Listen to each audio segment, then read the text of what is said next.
Hello students, today we will start our grammar topic, that is noun case. What does it means? It means it tells us about the position of noun and pronoun. Noun case हमें noun और pronoun की position के बारे में बताता है. There are mainly 3 cases. Noun case के mainly कितने cases हैं? 3 cases. First, nominative case. Second, objective, इसी का दूसरा नाम accusative case. Third, genitive case. Another name of genitive case is possessive case. Let we start from our first top point. First one is nominative case. A noun or pronoun is said to be of nominative case when it is used as a subject in a sentence. मतलब जब noun और pronoun as a subject के रूप में किसी sentence में use होता है तो वो होता है हमारा nominative case. It usually before the verb. Mostly ये वर्ब से पहले आता है. जैसे एग्जाम्पल की हेल्प से हम समझने की कोशिश करते हैं. Sejal is a good girl. Is verb, before is Sejal. Sejal is a subject of the sentence. So Sejal is a nominative case. इसके लिए हम क्या कर सकते हैं, हम वर्ब से अगर हु और व्हाट का क्वेश्चन पुट करते हैं देन जो हमें आंसर मिलता है वो होगा हमारा नॉमिनेटिव केस. जैसे Sejal is a good girl. अब हम क्वेश्चन पुट करेंगे वर्ब से. Who is a good girl. Answer मिल रहा है हमें सेजल. तो सेजल क्या हुआ हमारा नॉमिनेटिव केस.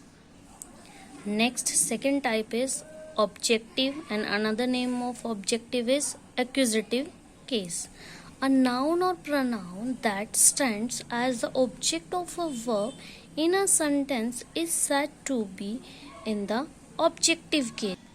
मतलब जब नाउन और प्रनाउन किसी वर्ब के ऑब्जेक्ट के रूप में यूज किया जाता है वो होता है हमारा objective case. Example, Ramesh writes a letter. तो रमेश यहाँ क्या है, सब्जेक्ट. क्यों? क्योंकि वर्ब से पहले है. राइट्स क्या है यहाँ, वर्ब. और लेटर क्या हुआ हमारा ऑब्जेक्ट. एक्शन क्या है, वर्ब.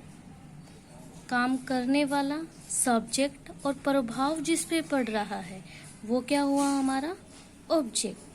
अब ऑब्जेक्टिव केस का पता लगाने के लिए हम क्वेश्चन भी पुट कर सकते हैं हूम और व्हाट का. What Ramesh writes letter. तो लेटर क्या हुआ हमारा objective case. Understood. Third type is genitive. Another name of genitive is possessive case. A noun or pronoun is said to be of genitive case if it shows possession. Means noun और pronoun जब possession, ownership दिखाएं, means अपना अधिकार दिखाएं किसी sentence में, वो क्या होगा हमारा genitive case. Example, this pen is mine. यहाँ पे ये बताया जा रहा है ये पेन किसका है, मेरा. तो यहाँ पे ये पेन पे अपना अधिकार दिखा रहे. तो माइन क्या हुआ हमारा पोजेशन. क्वेश्चन भी पुट कर सकते हैं हम जेनेटिव केस का पता लगाने के लिए. क्वेश्चन पुट करेंगे हम हुज, किससे, वर्ब से. Okay, whose pen is this. Answer मिल रहा है हमें माइन. तो माइन क्या हुआ हमारा जेनेटिव केस.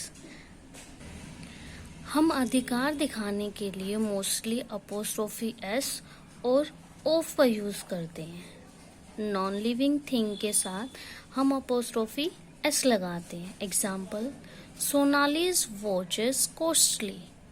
अब हम क्वेश्चन क्या पुट करना है हमें, हुज. तो अगर हम क्वेश्चन पुट करें यहाँ whose watch is costly, answer मिल रहा है हमें सोनालीज. तो सोनालीज क्या हुआ हमारा possessive case. Next thing is non-living thing. Non-living things के साथ हम कभी भी apostrophe s नहीं लगाते. हम यूज करते हैं ऑफ. फिर ऑफ के बाद हम क्या यूज करते हैं, noun. Don't use apostrophe S with non living things. यही मैंने आपको बताया कि कभी भी हम नॉन लिविंग थिंग्स के साथ अपोस्ट्रोफी एस का यूज नहीं करते। जैसे एग्जाम्पल से समझने की कोशिश कीजिए, चेयर्स लेग, हम कभी भी ये नहीं कहेंगे चेयर्स लेग। अब चेयर यहाँ पे क्या है, नॉन लिविंग थिंग, और हमने यहाँ क्या यूज कर रखा है, अपोस्ट्रोफी एस, तो ये हमारा हो जाएगा इनकरेक्ट सेंटेंस।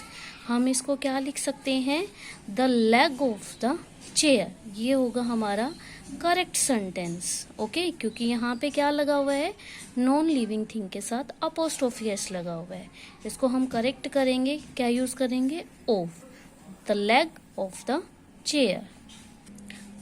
अब ये केसेस ऑफ पर्सनल प्रोनाउन, ये हमारे टेबल है, nominative case, accusative case, possessive case.